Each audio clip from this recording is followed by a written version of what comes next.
चलो, so starting with November 18 variant 51, November 18 variant 51 question 1 P5 का ये November 18 का वेरिएंट है. Let's read the question first. उसने कहा है Frankenstein reaction is a nucleophilic substitution reaction in which a halogen atom in a halogen alkane is replaced by another halogen atom. ठीक है. The reaction is carried out using dry propanone as a solvent. Everything which is written is important. कहीं आगे जाके मैं भी उसको आपसे पूछ सकता है कि ये क्यों हुआ. For example, उसने एक आपको equation दे दी है. ठीक है, equation आप देख लें. पहले why it is important for dry propanone to be used as a solvent for the reaction. Now again you have to recall AS का halogen alkane आपने पढ़ा था. AS के halogen alkane में हमने ये रिएक्शन, अच्छा ऐसा नॉट पर्टिकुलरली ये रिएक्शन तो नहीं पढ़ा, बट आपने एक रिएक्शन पढ़ा था इन्वॉल्विंग OH आइंस. अगर किसी हैलोजन एल्केन को OH की प्रेजेंस में रखते हैं तो what do you expect OH to do? OH तो एक्वस में ही होगा ना सर. OH तो एक्वस में ही होगा. तो OH can displace halogens, right. थोड़ा इस कॉन्टेक्स्ट में सोचो यहां पर इसका आंसर. अगर ड्राई नहीं होगा तो उसके अंदर आपके पास OH आइंस होंगे ना. तो सर इसका मतलब any reaction with water to prevent any reaction with water. और आपको मालूम है कि halogen alkane can hydrolyse. Hydrolyse का मतलब है OH कैन डिस्प्लेस हैलोजेंस. तो इसको ड्राई इसलिए करते हैं ताकि कोई वाटर मौजूद ना हो. वाटर होगा तो वो भी substitution, OH can substitute the halogen. Okay, तो prevent hydrolysis.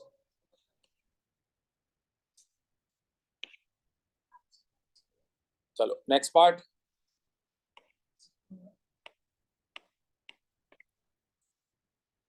The solutions of NaBr and NaI in propanone are shown. Use the information to explain why, although the reaction between ये जो आपके पास है दो two reactants is reversible, the reaction produces a very high yield. ठीक है sir. Sir ये बड़ा important step है, जरा गौर से देखिएगा. आपको दोनों की सॉल्युबिलिटी दी हुई है, NaBr की भी और NaI की भी. Go back to the reaction. अच्छा आप देखें ज्यादा सॉल्युबल कौन सा है? NaI is very soluble. जो चीज बहुत सॉल्युबल होती है वो आपको यूजुअली किस फॉर्म में मिलती है? एक्वस. और जो या डिसॉल्व हुई, इसमें तो खैर पानी नहीं है तो डिसॉल्व हुई का है. और जो चीज इनसॉल्युबल होती है वो आपको किस फॉर्म में मिलती है? प्रेसिपिटेट्स, सॉलिड फॉर्म में precipitates. Okay, look at the reaction again and tell me कि सॉल्युबिलिटी का इसके रिवर्सिबल रिएक्शन से क्या लिंक है?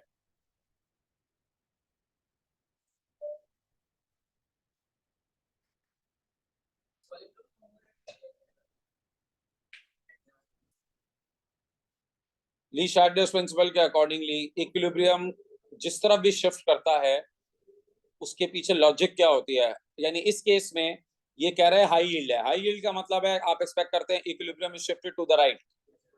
सो equilibrium is shifted toward the right because किसकी सॉल्युबिलिटी? NaI की सॉल्युबिलिटी ज्यादा है. हाँ, NaI की ज्यादा है और NaBr की कम है. तो इससे यील्ड कैसे बढ़ी? सर ऐसे बढ़ी कि ये जो तुम्हारे पास रिएक्शन होता है बिटवीन दीज टू कंपाउंड, जब ये रिएक्शन होगा starts precipitate of NaBr forms.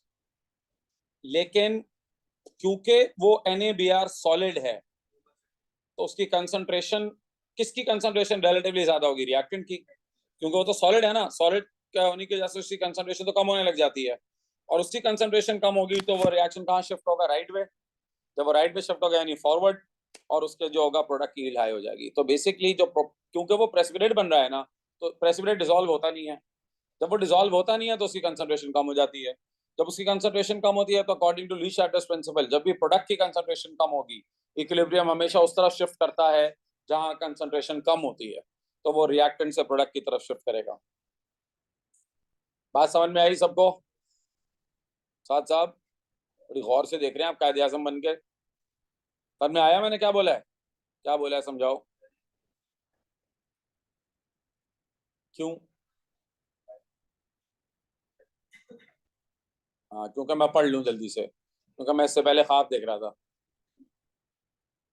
दिन में मैं रात के वाले ख्वाब दिन में देख रहा हूँ आजकल। बताओ भाई। हाँ, जो प्रोडक्ट है ना वो प्रेसिपिटेट है।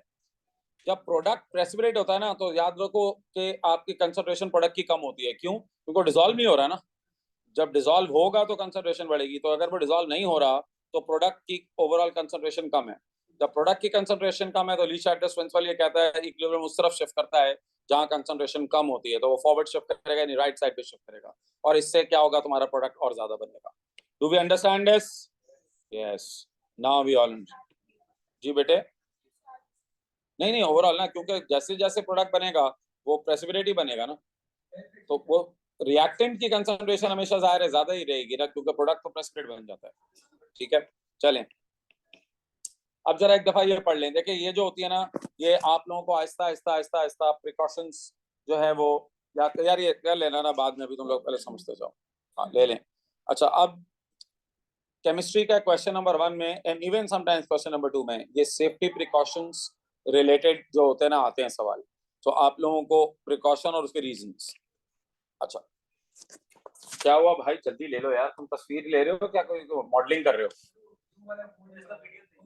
भेज दूंगा ना, यही तो कह रहा था। चलो पहले पढ़ लो। उसने कहा हुआ है some safety information for the organic compound use is shown. 1-bromopropane is highly flammable and moderate health hazard. It is an irritant to eyes, the respiratory system, and skin. 1-iodopropane is flammable and moderate health hazard. It is irritating to eyes and to the respiratory system and skin. Propanone is highly flammable, moderate health hazard. It is irritate to eyes and may cause dizziness and drowsiness, like Mr. Saad. ठीक है। सो उसने कहा हुआ है 2 precaution बताओ other. देखे ये ना, आप हर सवाल में तकरीबन वो ये लिखने लग गया है, other than using protective equipment such as gloves, lab coat and eye protection, क्योंकि हर आदमी ये लिख के आता था। तो उन्होंने ना ये इसको डिस्कार्ड ही कर दिया, उन्होंने कहा ये लिखिएगा ही नहीं आप। तो आई प्रोटेक्शन, ग्लव्स और लैब कोट यूजुअली जो है ना वो आपको मना कर देता है लिखने से। That should be taken when carrying out experiment, और आपको हर एक को एक्सप्लेन करना है। जी सजेस्ट करें। किसके लिए? तो आप इसको जो है वो फ्लेम से दूर रखें। ठीक है, नेकेड फ्लेम से दूर रखें, इनसे भी दूर रखें। क्या कर रहे हो? अच्छा, फेस शील्ड किस चीज के लिए? Face shield. अच्छा वाह वाह, नीचे से जल रहा है आदमी, मुंह बचा हुआ है।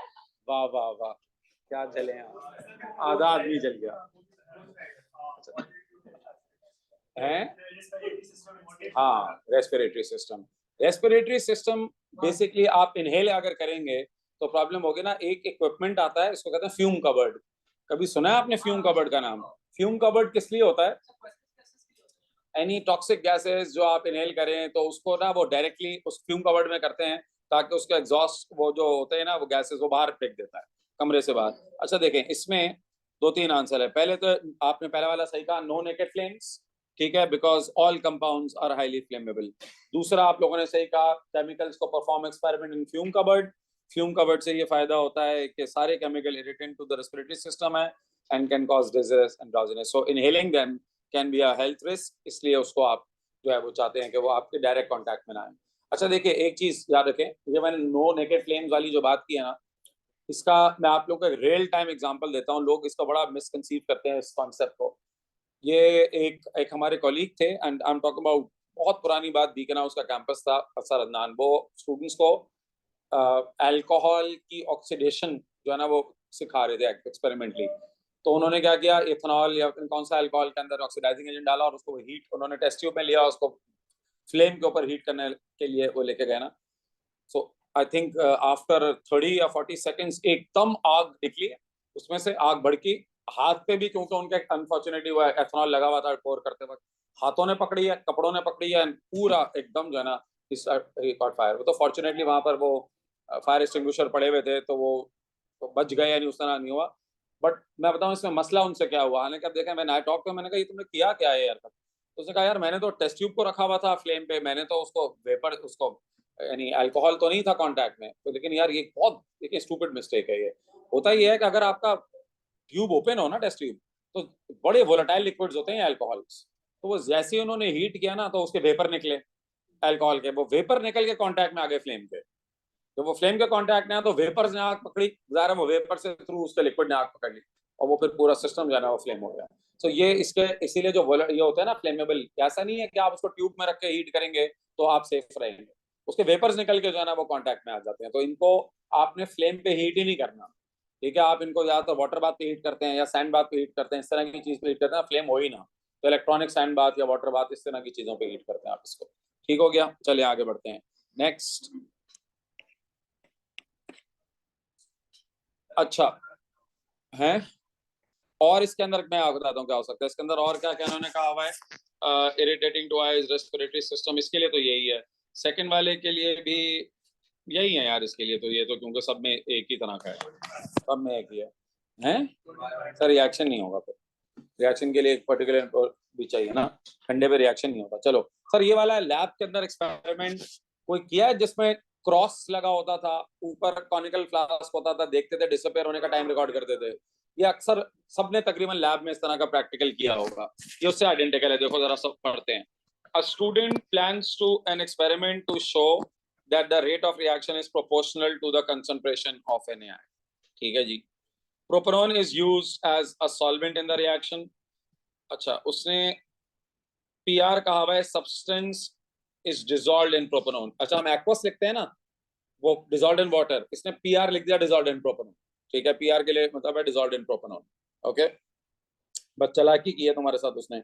अब उसने कहा student plans to record the time it takes for the solid form to obscure a cross on a piece of a paper below the conical flask as shown. ठीक है, to carry out the experiment the following materials are available. Sir ये आपके material available है, जरा देख लें एक दफा। सो दोनों रिएक्टेंट है, लेकिन वो लिक्विड है और वो सॉलिड है। ड्राई प्रोपेनॉन है और यूजुअल लेबोरेटरी ऑपरेटस है। ठीक है, ये ड्राई प्रोपेनॉन क्यों चाहिए, सॉल्वेंट है ना, डिसॉल्व करने के लिए चाहिए। ठीक है, पढ़ लिया आपने ये। अच्छा, अच्छा, rate is directly proportional to concent, उसने कहा हुआ है rate is directly proportional to concentration of NaI। ये उसने हमें प्लान करना है, हमें बेसिकली ये पता लगाना है कि ऐसा है या नहीं है। झूठ तो नहीं बोल रहा है आदमी। ठीक है, चलो देखते हैं झूठ बोल रहा है नहीं बोल रहा। Calculate the mass of NaI and CH3COCH3 propanone that would needed to make 150 cm cube of 0.5 mole per dm cube NaI. Assume 150 cm cube of propanone are required. Give your answer to one decimal place density of propanone। Sir ये तो आसान है, जरा ये खुद करें। आप लोगों को गिवन क्या है, आपको कंसंट्रेशन गिवन है प्रोपेनॉन की, और आप लोगों को वॉल्यूम गिवन है NaI की, NaI की कंसंट्रेशन गिवन है और वॉल्यूम प्रोपेनॉन का गिवन है। I am giving you 2 minutes, do it.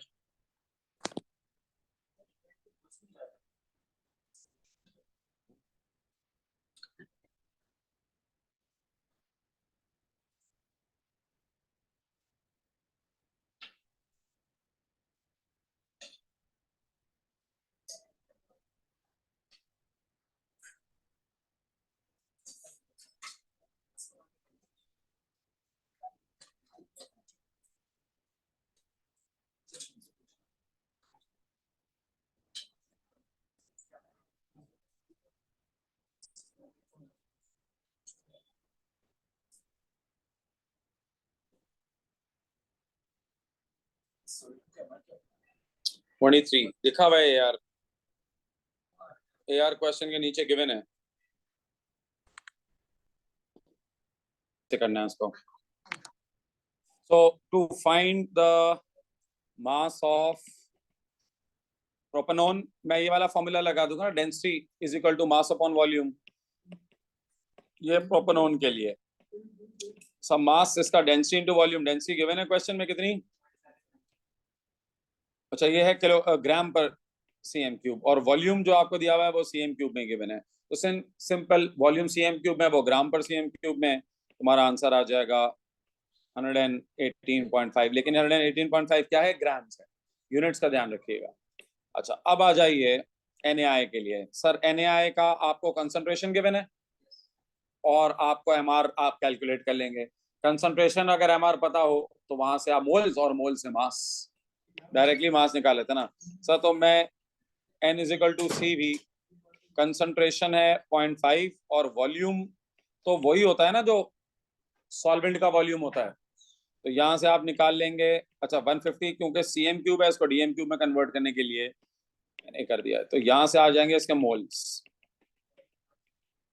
Moles आ गए इसके, और मोल्स होता है number of moles multiplied by MR। तो जो भी मोल्स आए इसके, मोल्स तो वही है ना, मल्टीप्लाइड बाय MR कितना है NaI का, सोडियम का, अच्छा ये हो गया ना, सोडियम का कितना है 23, 149.9 टोटल, तो ये आ गया 11.2। ठीक है, इसका MR जो होगा ना, MR होगा इसका, MR जो आप निकाल लें, इसका MR होगा 23 सोडियम का, NaI है ना प्लस 100 तो 149.9, ये हमारा आ गया। तो सिंपली आपने नंबर ऑफ मोल निकाली है कंसंट्रेशन इनटू वॉल्यूम से, और उसके बाद आपने मल्टीप्लाई कर दिया उसका MR से, तो तुम्हारे पास उसका मास आ गया। क्लियर हो गया ये, easy PG.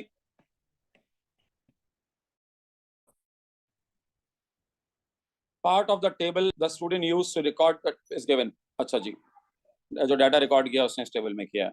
Complete the table with the appropriate volumes that the student could have used in for further experiments। अच्छा आप मेरी बात गौर से सुनिएगा, यहाँ पर आपको करना क्या है, इन्वेस्टिगेशन करनी क्या थी, ऑब्जेक्टिव क्या था, जरा देखिए ना आप अपने इन्वेस्टिगेशन को ध्यान में रख के चलो। इन्वेस्टिगेशन ये थी कि student plans an experiment to show that the rate of the reaction is proportional to the concentration of NaI। Sir ये है ना, rate of the reaction is directly proportional concentration of NaI, ये ध्यान में रखिएगा। अब जरा कंट्रोल वेरिएबल समझते हो, कुछ चीजें ऐसी हैं जिसको बदलनी है और कुछ चीजें ऐसी हैं जो नहीं बदलनी चाहिए, क्योंकि अगर वो बदल जाएंगी तो उनका भी रेट पे इफेक्ट होगा। बदलना सिर्फ क्या चाहिए, NaI की कंसंट्रेशन, ठीक है। तो आपको ये ध्यान रखना है कि मुझे बाकी फैक्टर्स को कंट्रोल करना है, वरना उनके बदलने से भी रेट पे फर्क आ सकता है। Let's see. तो अब जरा तुम लोग थोड़ी कॉमन सेंस यूज करके बताओ, इसमें कौन से फैक्टर कांस्टेंट रहने चाहिए। प्रोपेनॉन का वॉल्यूम कांस्टेंट रहना चाहिए, क्यों? अच्छा तो फिर आप कंसंट्रेशन चेंज कैसे करेंगे? अच्छा what about volume of C2 CH2 ये प्रोड्यूस होगा सर, ये रिएक्टेंट है ना सर? सर दो रिएक्टेंट है ना, मैं इसलिए कह रहा हूं एक दफा पहले आराम से तसल्ली से सोचें, दो रिएक्टेंट्स है ना हमें, लेकिन इन्वेस्टिगेट करना है कि रेट का, उसका जो NaI की कंसंट्रेशन का क्या इफेक्ट है रेट पे। तो अगर मुझे ये इन्वेस्टिगेट करना है कि NaI का क्या इफेक्ट है, तो दूसरे रिएक्टेंट की कंसंट्रेशन क्या होनी चाहिए, अनचेंज्ड, तो उसको नहीं चेंज होना चाहिए। तो that brings me to a point कि ये जो वॉल्यूम है इसका दूसरे रिएक्टेंट का, इसको क्या रखूं मैं, सेम है?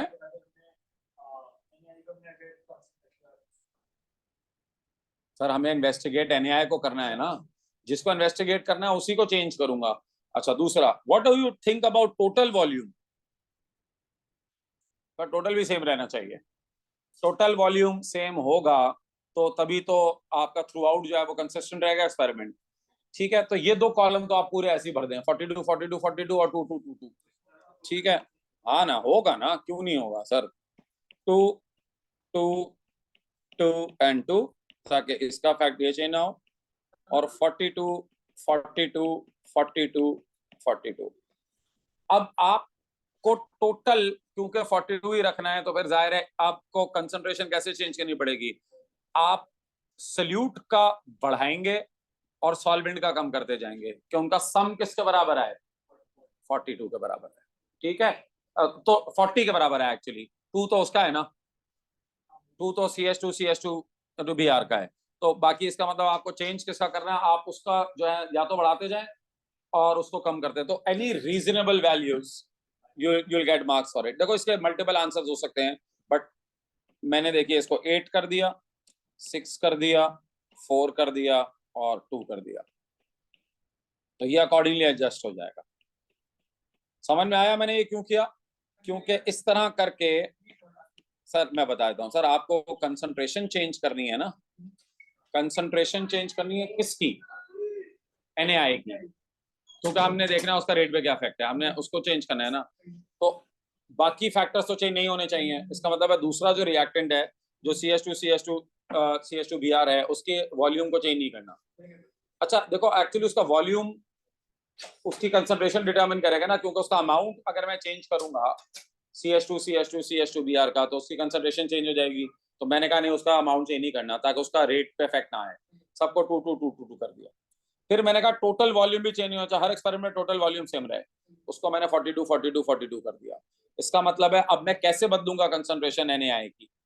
सर एक ही तरीका है ना, आप उसके कंसंट्रेशन बढ़ाएंगे या कम करेंगे। मैंने कम किया, कैसे? मैं हर दफा उसका वॉल्यूम कम कर रहा हूँ जी। इधर मैंने उसको 10 से 8 किया, तो जरा टोटल वॉल्यूम सेम रखने के लिए, हाँ ऐसा भी कर सकते हैं। अच्छा, इसका दूसरा पॉसिबल आंसर ये होता है कि आप कहें लेकिन आप इसको 12 करेंगे तो उसको आपको क्या करना पड़ेगा, 28 बढ़ा भी सकते हैं। Okay, that's any reasonable answer would be accepted. आप कहें 10 12, ठीक है, दैट्स फाइन। या कोई बच्चा कहता है 10 फिर 15 फिर 20 फिर 25 फिर 30, दैट्स आल्सो ओके। ठीक है, दैट्स आल्सो ओके। अगर आप देखें, अगर कोई बच्चा ये कहता है सर मैंने ये वैल्यूज लिख कर आया हूँ, दिस इज परफेक्टली ओके। ठीक है ना, 10 15 20 25 30, बस इस बात का ध्यान रखना है कि अकॉर्डिंगली उसको भी चेंज करो। फिर तुमने अगर ये वाली वैल्यूज पुट की हैं, तो अब वो कितना हो जाएगा, प्रोपेनॉन कितना हो जाएगा, 25, अगले में 20, अगले में 15, उससे अगले में 10। परफेक्टली ऑल राइट, कोई मसला नहीं है। ठीक है, कुछ भी देख लें आप, कुछ नहीं, दोनों के मार्क्स है। ठीक है, और इसमें कोई फर्क नहीं है। लॉजिक समझ में आ गई? चलिए आगे बढ़े। नहीं नहीं, अभी कुछ नहीं निकालना। ठीक है, चलें।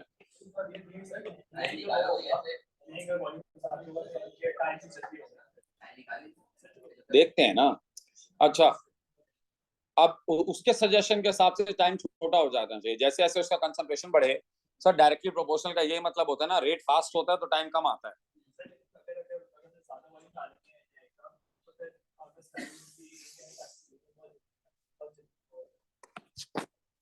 हो जाएगा, अभी तो वहां कहाँ चले गए। अच्छा, the student uses the same experimental setup each time. In the experiment identify the dependent variable. देखो डिपेंडेंट वेरिएबल होता है जो, देखो एक होता है, हमेशा मैं समझा दूं, एक होता है इंडिपेंडेंट वेरिएबल, एक होता है डिपेंडेंट वेरिएबल। इंडिपेंडेंट और एक होता है कंट्रोल वेरिएबल, तीन होते हैं, मैं आपको बताता हूँ।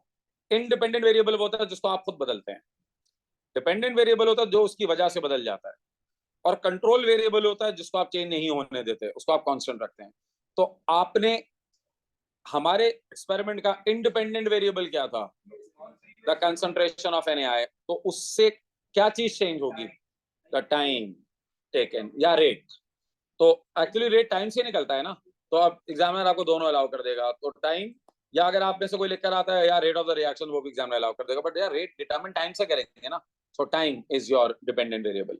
ठीक है, बाय द वे जैसे जैसे कंसंट्रेशन बढ़ेगी वैसे वैसे थ्योरी के हिसाब से उसका टाइम छोटा हो जाना चाहिए। ठीक है, उसने यही नीचे पूछा हुआ है, write an expression to show how the student could calculate the time. Sir inversely proportional होता है तो इसका तरीका ही होता है 1/t, सिंपल। ठीक है, तो टाइम अगर 1/T कर देंगे तो उससे आपको रेट मिल जाएगा। Rate is inversely proportional to time. जो आप खुद बदलते हैं वो इंडिपेंडेंट होता है। आपने खुद क्या बदला, कंसंट्रेशन ऑफ NaI। जो उसकी वजह से बदलता है वो डिपेंडेंट होता है। तो हमने क्योंकि कंसंट्रेशन बदली, उससे time of the reaction change होगा, समझे, वो डिपेंडेंट है। और जो आप कंट्रोल करते हैं वेरिएबल्स को, क्योंकि वो भी इफेक्ट कर सकते हैं, तो उनको कहते हैं कंट्रोल वेरिएबल, जिनको आप चेंज नहीं होने देते, कांस्टेंट रखते हैं। लाइक पीछे हमने जो CH2 का वॉल्यूम था उससे कांस्टेंट रखा था, टोटल वॉल्यूम कांस्टेंट रखा था, वो कंट्रोल वेरिएबल्स हैं। तीसरा वाला कौन सर? वो तो सॉल्वेंट था ना, सॉल्वेंट था क्या? Identify the major source of inaccuracy of measurement in this reaction, suggest an improvement to the experiment to make it more accurate.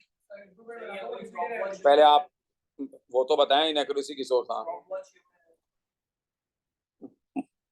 और उसको एक्यूरेट कैसे करोगे सर? यहाँ पे ये नहीं कर सकते। इसी एक्सपेरिमेंट से रिलेटेड बात करें, एक्सपेरिमेंट रिलेटेड बात करें।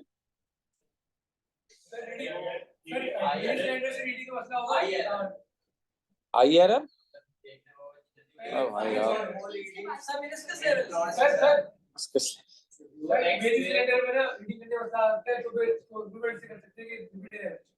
देखो यार मेरी बात सुनो, हर एक्सपेरिमेंट का ना एक बहुत ऑब्वियस आंसर होता है। क्रॉस, अभी जल्दी वाली बात किसी ने की थी, आपने की थी सर। क्रॉस कभी कभार इतनी जल्दी डिसअपेयर होता है कि आप उसको सही से रिकॉर्ड नहीं कर पाते। अभी आपने सोल्यूशन डाला ही होता है, रिएक्शन इतना तेज होता है कि अभी आप स्टॉप वॉच को स्टार्ट स्टॉप भी नहीं कर पाते, क्रॉस डिसअपेयर हो जाता है। ये क्यों होता है तुम्हारे ख्याल में? रेट तेज क्यों होगा? क्योंकि कंसंट्रेशन बहुत ज्यादा होगी। तो अगर तुम्हें उसको इंप्रूवमेंट करनी है तो तुम उसको कैसे इंप्रूव करोगे? तुम उसकी कंसंट्रेशन को जो है वो, तुम इसकी कंसंट्रेशन को क्या कर दोगे बताओ? ठीक है, to determine the time of the cross disappearing. ये सबसे समझो इसके अंदर कॉमन है, हर एक्सपेरिमेंट का एक कॉमन एरर होता है। तो एक है diluting the solution to give longer time, इसको कहते हैं फ्रैक्शन। अब आप जो कह रहे थे यार, देखें मतलब आप क्या कह रहे थे फिर बताइए यार। एक तो मसला होगा, क्या होता है, किस चीज की? वॉल्यूम की। और वो एक्यूरेट क्यों नहीं आएगी? पैरेलल एरर कहना चाह रहे हो। उसका इंप्रूवमेंट क्या करोगे? इसके रिपीट एंड एवरेज से पैरेलल एरर कैसे जाएगा? रिपीट एंड एवरेज आप कह रहे हैं कि रैंडम एरर की तरह ट्रीट करें आप उसको, ये नहीं अलाउ करेगा एग्जामिनर। आपको ना एक्सपेरिमेंट स्पेसिफिक आंसर लिखना होता है। नहीं, वो नहीं अलाउ होगा इसमें, इसमें नहीं करेगा अलाउ। ठीक है सर, नहीं आप एडिशनल एपरेटस नहीं ला सकते ना। एपरेटस आपको जो गिवन है वो गिवन है। ठीक है, केमिस्ट्री लैब में स्लो मोशन एपरेटस नहीं होते। ठीक है, सो वो बात करो जो केमिस्ट्री लैब में कर सकते हो। ठीक है, चलो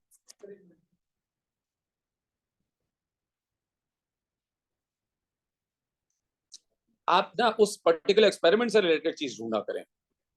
अब पैरेलल एरर तो तुम कहीं भी लिख दोगे, फिर तो हर दुनिया के एक्सपेरिमेंट में आ जाएगा। ठीक है, अच्छा एक साहब ने मुझे ये भी जवाब दिया, मैंने आप तो ये आपने तो फिर भी ये कहा ना रिपीट करके एवरेज ले लें। एक साहब ने कहा, मैंने कहा उसे यही पहले सर, मैंने कहा improvement I will keep my in the correct position. तो गधे पहले क्यों नहीं रखी थी? ठीक है चलें नाउ, इसका जवाब चलो जो देगा उसको एक टॉफी इनाम में मिलेगी। अच्छा, द रिएक्शन बिटवीन ये जो ब्रोमो प्रोपेन है and NaI proceeds via SN2 mechanism। इधर भी आ गया उधर भी आ गया, तो उधर क्यों नहीं आ रहा?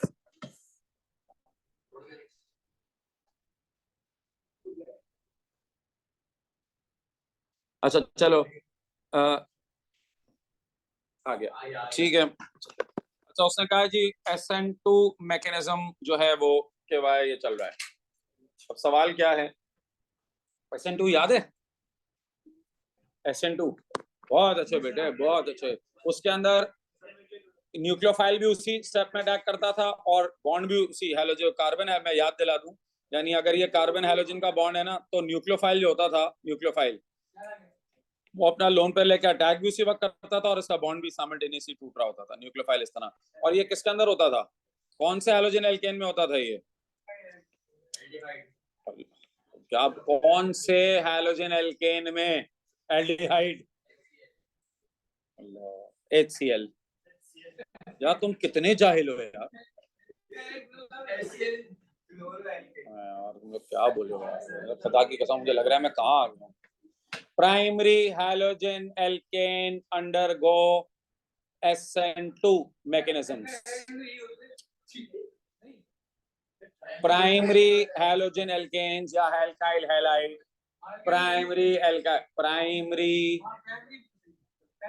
और tertiary alkyl halide या halogen alkane undergo SN1, याद आ रहा है, and secondary can do either। अच्छा चलिए, उसने कहा the student repeated the experiment in C using an isomer of this that reacts via SN1 and SN2। ठीक हो गया। State and explain whether the student will be able to show that the rate of the reaction is proportional to the concentration of NaI। देखते हैं आप में से कौन इसका सही जवाब देता है। बहुत बेवकूफाना आंसर आते हैं लोगों को इसके। हाँ अच्छा हो गया, ठीक है, उसका एक आइसोमर है। हाँ ऐसा डजंट रियली मैटर क्या सेकेंडरी का वर्ड आप इससे पिक करें या ना करें, उसके बगैर भी जवाब हो सकता है। या चलिए हो गया सेकेंडरी, फिर उसका इसका अंदर जो आइसोमर है वो कोई सेकेंडरी है, ठीक है, वो SN1 SN2 दोनों शो करता है जी।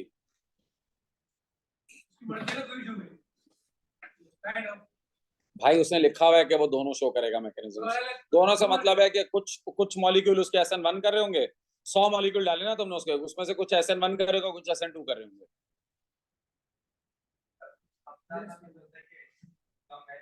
हाँ ये भी हो सकता है, हो सकता है ये भी, ठीक है आगे बढ़े। आप जो सब कह रहे हैं सब हो सकता है।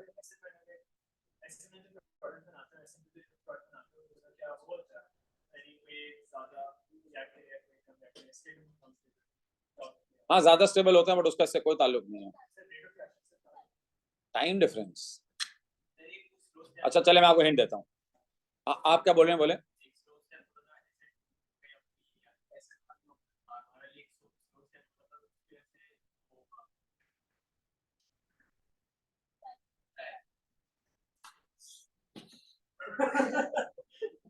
बोलते ऐसे ऐसा पता नहीं क्या बात कर रहा है ना, कोई सुनने वाला यार कोई बहुत बड़ी लिखी बात कर रहा है, ठीक है।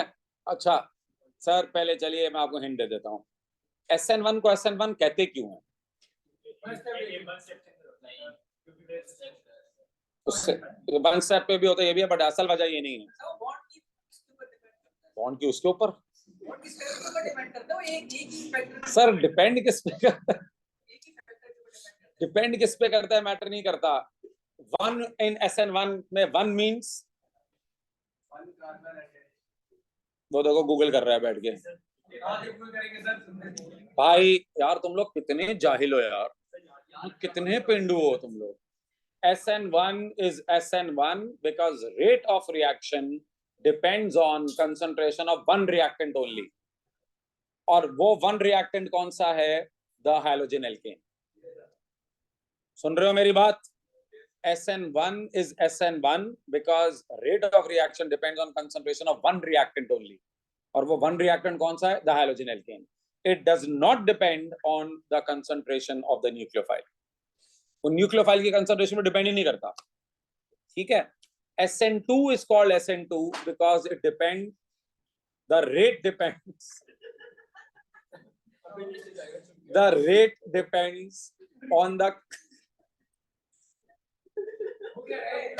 भाई अभी इसको खत्म होने दो, रिकॉर्डिंग होगी। Rate depends on the concentration of to reactants, वो टू रिएक्टेंट्स कौन से हैं, the halogen alkene and the nucleophile. अब NaI इसमें क्या है, इस रिएक्शन में व्हाट इज NaI, न्यूक्लियोफाइल है। NaI के अंदर एक्चुअली जो I है ना वो न्यूक्लियोफाइल है, तो अगर ये SN1 हुआ तो SN1 तो न्यूक्लियोफाइल की कंसंट्रेशन पे डिपेंड ही नहीं करता ना, तो जब वो उसकी कंसंट्रेशन पे डिपेंड ही नहीं करता तो फिर आप उसका इफेक्ट कैसे निकालेंगे रेट के ऊपर, ठीक है। तो इसका मतलब इसका आंसर क्या हुआ, no, because SN1 reaction rate depends on concentration of bromoalkane only, not on the concentration.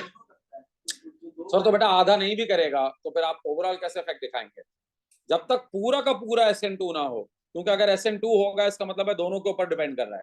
अच्छा दोनों पे कर रहा है, एक को तो हमने कांस्टेंट रख दिया हैलोजन एल्केन का, तो अल्टीमेटली हमें पता चल गया कि उसका क्या इफेक्ट है। लेकिन अगर उनमें से कुछ SN1 करते हैं कुछ SN2 करते हैं तो फिर हम नहीं पता लगा सकते ना, आधे तो कर रहे हैं आधे नहीं कर रहे। तो जब भी याद रखो, अब ये इसको एक जनरलाइज बात सुन लो, जब भी हैलोजन एल्केन का सवाल आएगा और SN1 मैकेनिज्म होगा ना, तो SN1 के अंदर आप ये पता ही नहीं लगा सकते कि रेट का क्या इफेक्ट होगा। क्यों? बल्कि पता लगाने की जरूरत ही नहीं है, क्योंकि रेट का सच इफेक्ट ही नहीं होगा, जीरो ऑर्डर होता है उसका। ठीक है, इसके अंदर जो न्यूक्लियोफाइल होता है ना उसका ऑर्डर जीरो होता है। समझ गए जैन? जीरो ऑर्डर का मतलब, जीरो ऑर्डर का मतलब चले बस ठीक है, क्वेश्चन सबका समझ में आ गया? Okay that's question number 1।